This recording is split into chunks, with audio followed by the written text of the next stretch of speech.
The room was filled with an uncomfortable silence, broken only by the ticking of the old clock on the wall. Mark, my husband of 30 years, sat across from me, his eyes glued to the TV, ignoring my presence as usual.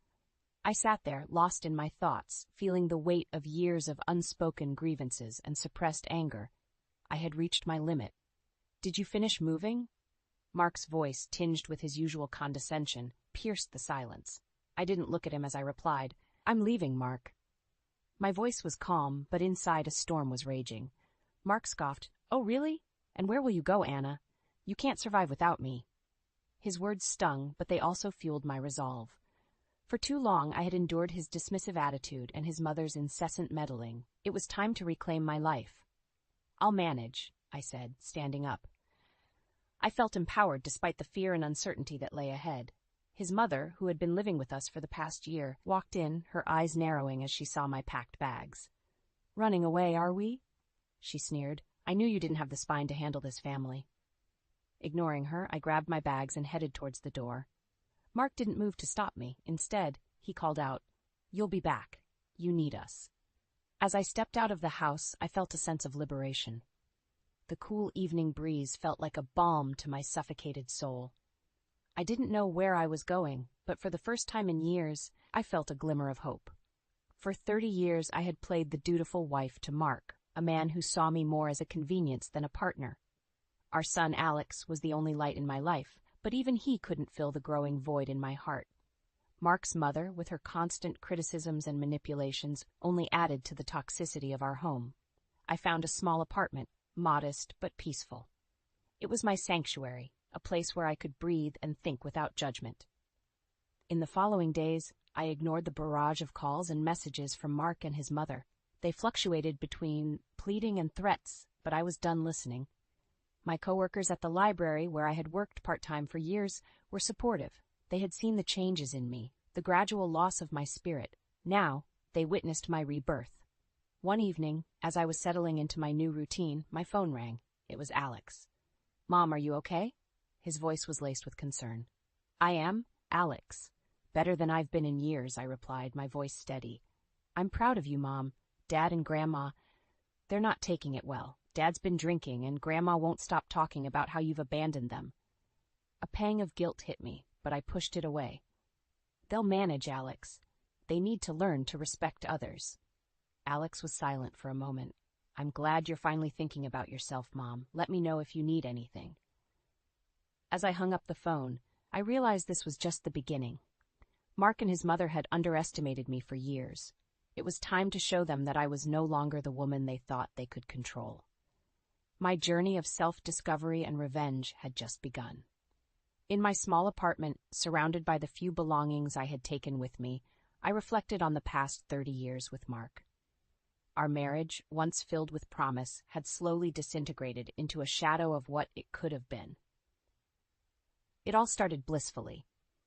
Mark was charming and attentive, and we were young, full of dreams.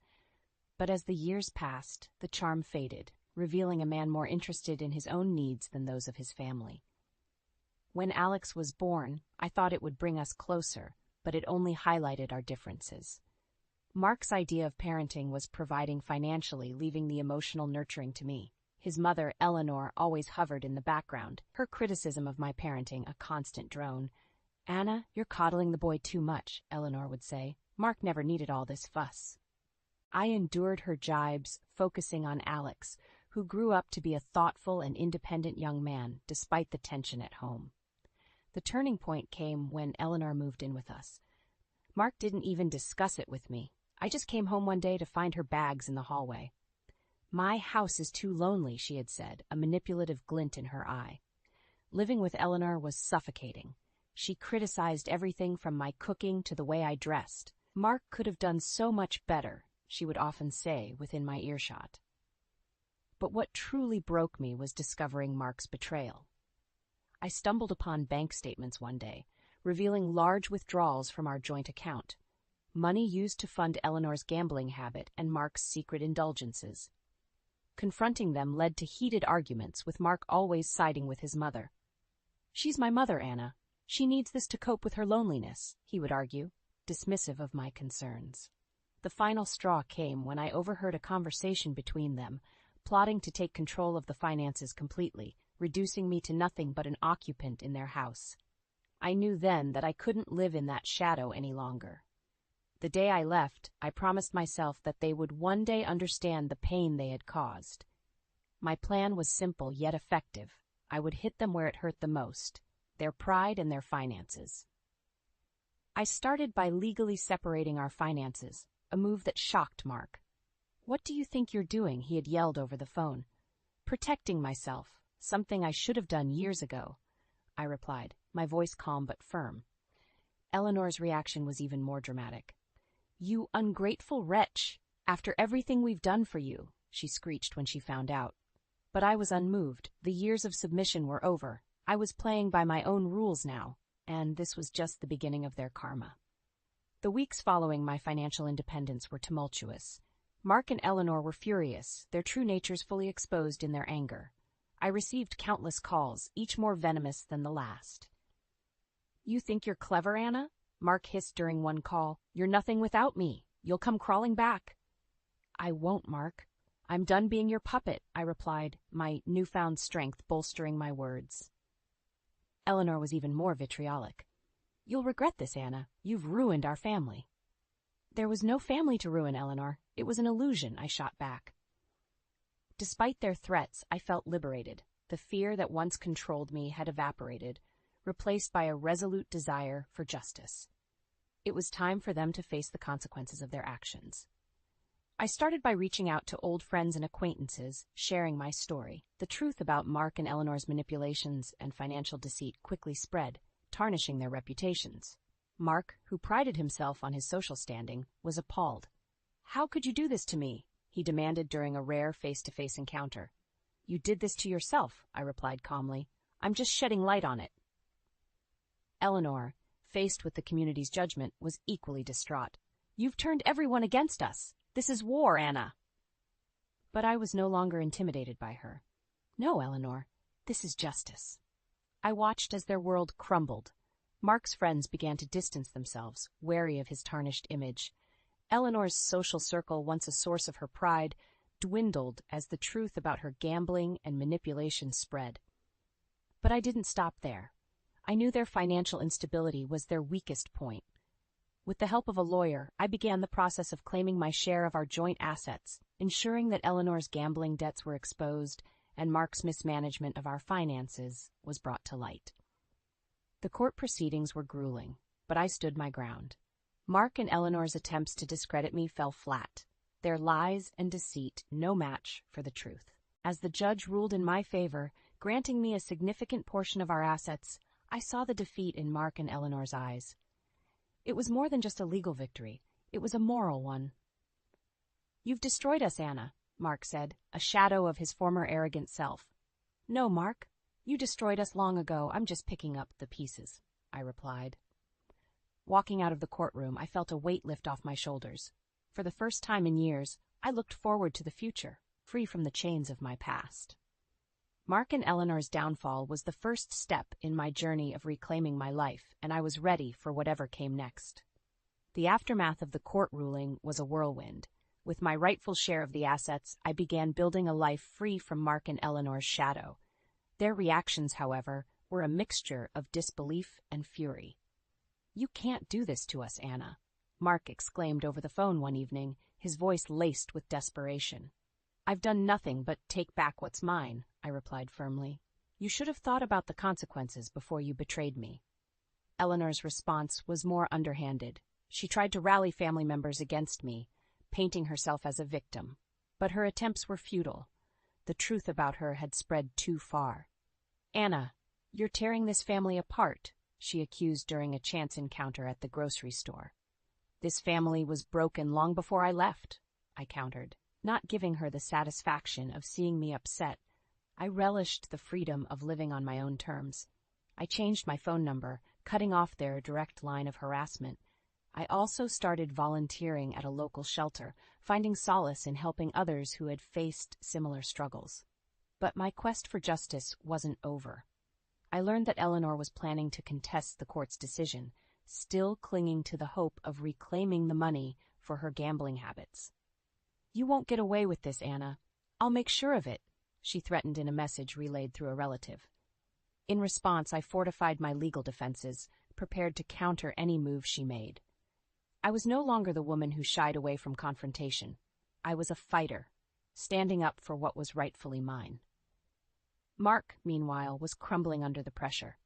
His once pristine image was now tarnished, and his career suffered as a result. The friends and connections he valued so much were now distancing themselves, unwilling to associate with a man caught in scandal. "You've ruined me, Anna," he lamented during a rare moment of reflection. "You ruined yourself, Mark. I just exposed the truth," I replied. As the weeks turned into months, I watched as their once secure world disintegrated. Eleanor's attempt to contest the court's decision failed miserably, leaving her financially and socially bankrupt.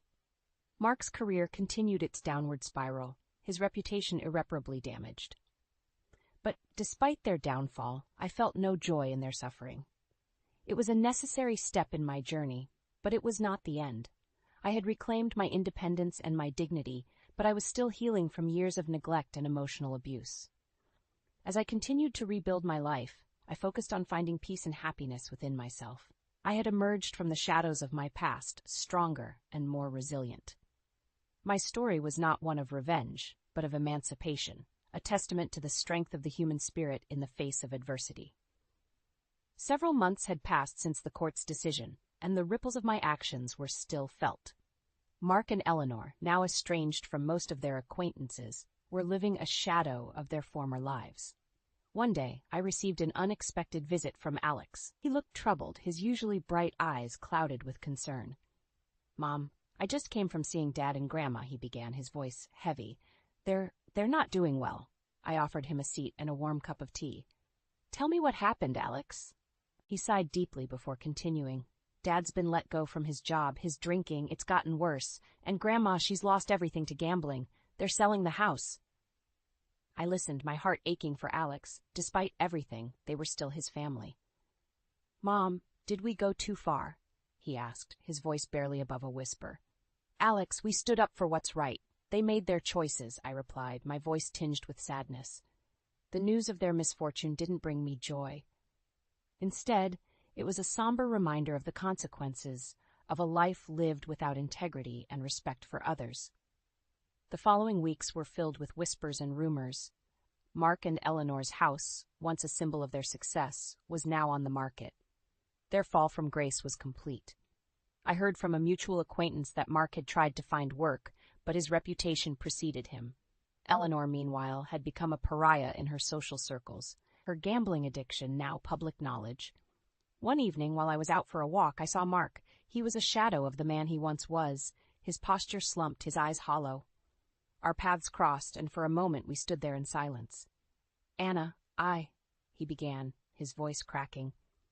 "There's nothing to say, Mark," I interrupted. "You chose your path."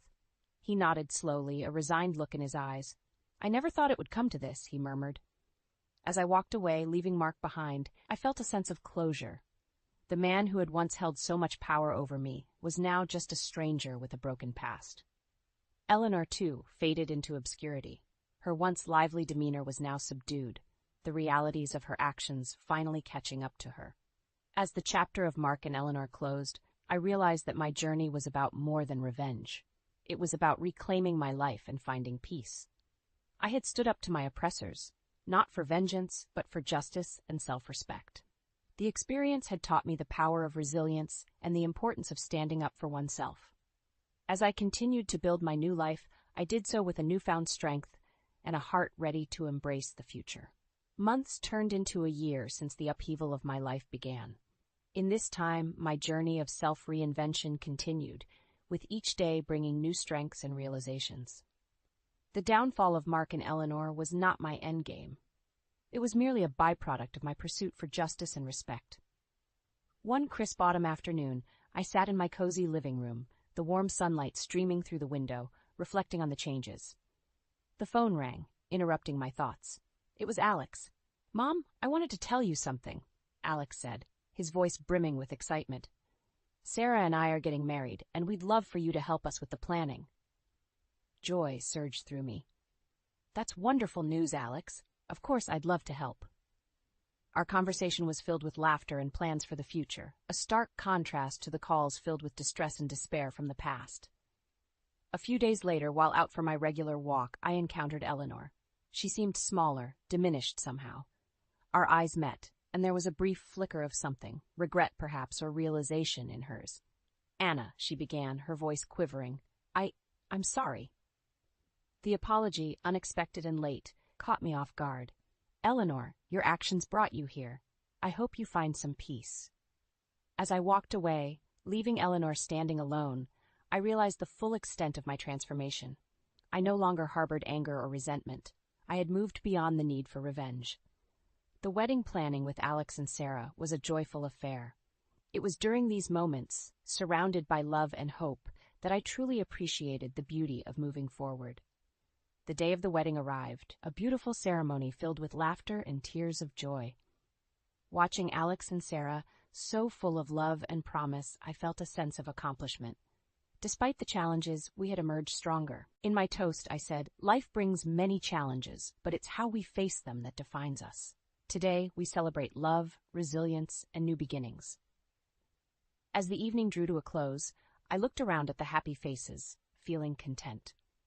I had not only survived, I had thrived. In the years that followed, Mark and Eleanor remained distant memories.